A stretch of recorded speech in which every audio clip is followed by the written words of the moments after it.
이재명 대통령 스스로 최측근이라고 인정한 김용 전 민주연구원 부원장의 소식인데요. 불법 정치자금 수수 의혹으로 2심까지 징역형의 유죄를 선고받은 김 전 부원장이 이 대법 판결을 기다리면서 보석으로 지금 석방된 상태입니다. 그런데 그런 사람이 다음 달 전국 순회 북 콘서트를 연다는 보도가 나와서 논란입니다. 영상 먼저 보겠습니다. 그리고 지금 나온 것도 이게 무죄 판결로 확정이 아니라 보석으로 나왔습니다.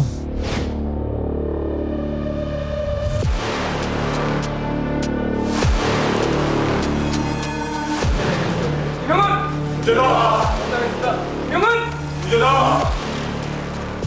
이 사건은 저 김용이라는 개인의 억울함이 아니라 대한민국 역사상 그동안에 많은 검찰들의 조작행위가 있었습니다.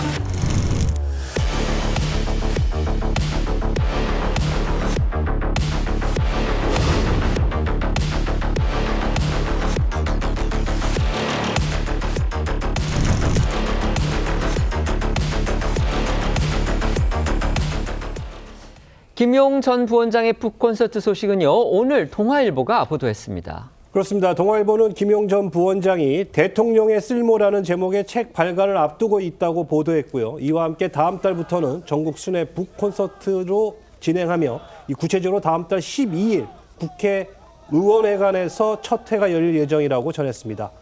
북콘서트 주최 측은요, 김 전 부원장에 대해 정치검찰 조직의 최대 피해자며 550일 구금과 3차례의 구속에도 굴하지 않고 이재명을 지켜낸 우리의 동지라고 표현했고요. 발간하는 책에 대해선 김용의 시련을 넘어선 이야기를 담은 저서라고 했습니다. 김용 부원장은 계속 검찰의 조작 수사의 희생양이다 이렇게 주장을 하고 있죠. 하지만 1, 2심 법원에서 모두 징역 5년의 중형을 선고받았고요. 그리고 보석으로 지금 대법재판 진행 중에 석방이 된 그런 상황입니다. 이런 때 책을 내고 홍보까지 하는 상황도 상식적이다 이렇게 보기는 어렵죠. 더군다나 이 북콘서트에 초청한 그 인사들의 면면을 두고서 또 여러 말들이 나오고 있습니다. 여당의 서울시장 후보들을 다 불러 모았다고 합니다. 이거 어떻게 된 일입니까? 네, 먼저 이 동아일보에 따르면 이 김 전 부원장의 북콘서트는 1부와 2부로 나뉘어 진행될 예정이라고 합니다. 1부는 김 전 부원장의 근황과 책에 대한 토크로 꾸며졌고 2부가 이 대통령의 꿈, 서울의 꿈이라는 주제로 해서 여당의 서울시장 후보로 거론되는 인사들을 초청해서 진행되는 파트라고 하는데요. 구체적으로는 박주민, 박홍근, 서영교, 전현희 의원과 정원호 성동구청장 등이 초청 대상자로 알려졌습니다. 김 전 부원장은 북콘서트 2부 행사를 이들 서울시장 후보들과 함께 진행을 할 예정인 것으로 전해졌습니다. 이런 상황을 두고 한 정치권 인사는 동아일보에 이 대통령 측근이라는 사람이 사실상 서울시장 후보들을 불러 줄 세우게 하겠다는 거 아니겠냐. 2심 유죄 판결을 받고 보석 석방 중인 상태에서 자숙하지 않고 정치 활동을 하는 것도 부적절하다고 말한 걸로 전해졌습니다.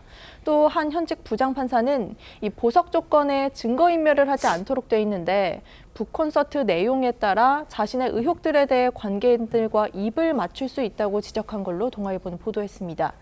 김 전 부원장은 작년에 대법원에 의해 보석 석방될 때 보증금 5천만 원과 주거 제한이 조건으로 걸렸고요. 이와 함께 소환을 받으면 반드시 정해진 일시와 장소에 출석할 것과 도망 또는 증거인멸 행위를 금지한다는 법원의 명령이 있었습니다. 오늘 동아일보 보도가 나온 뒤에 김용 전 부원장 SNS를 통해서 불편한 심기를 드러냈습니다. 그렇습니다. 김 전 부원장은 자신의 SNS에 동아일보 보도 내용을 공유하면서 맹비난했는데요. 윤석열 사단의 서울중앙지검이 집단적인 조작 범죄로 드러난 사실들은 1도, 그러니까 하나도 언급하지 않던 분들이 이런 걱정까지 해주니 참으로 걱정도 팔자라고 꼬집었습니다. 김 전 부원장 본인은 언론사의 보도에 날을 세우고 있지만요. 그동안 김 전 부원장의 보석 청구가 법원에서 3차례나 받아들였다는 점과 맞물리면서 이번 논란, 형평성 논란으로까지 번지는 분위기입니다. 네, 이 4년 전에 구속 상태로 재판에 넘겨졌던 김용 전 부원장은요, 1심 재판 중이던 2023년 5월에 이 보석 석방이 됐습니다. 하지만 같은 해 11월 징역 5년을 선고받고 이 법정 구속이 됐습니다. 또 이 2심 재판 중에 재차 보석이 받아들여지면서 풀려났고요. 작년 2월 징역 5년 실형을 선고받고 또 재차 구속이 됐습니다. 하지만 역시 같은 해 작년 8월 대법원에서도 김 전 부원장 측의 보석 청구가 받아들여지면서 3심이 진행되는 내내 불구속 상태로 재판을 받아왔습니다.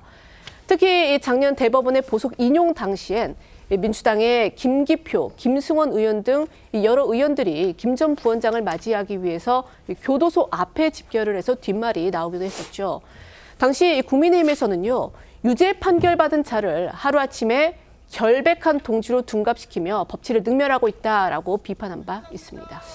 문제는 김 전 부원장이 다음 달로 예정된 북콘서트뿐만이 아니고요. 이미 보석으로 풀려난 뒤에 여러 차례 정치적 논란과 비판을 자초하는 행보를 보여왔다는 겁니다.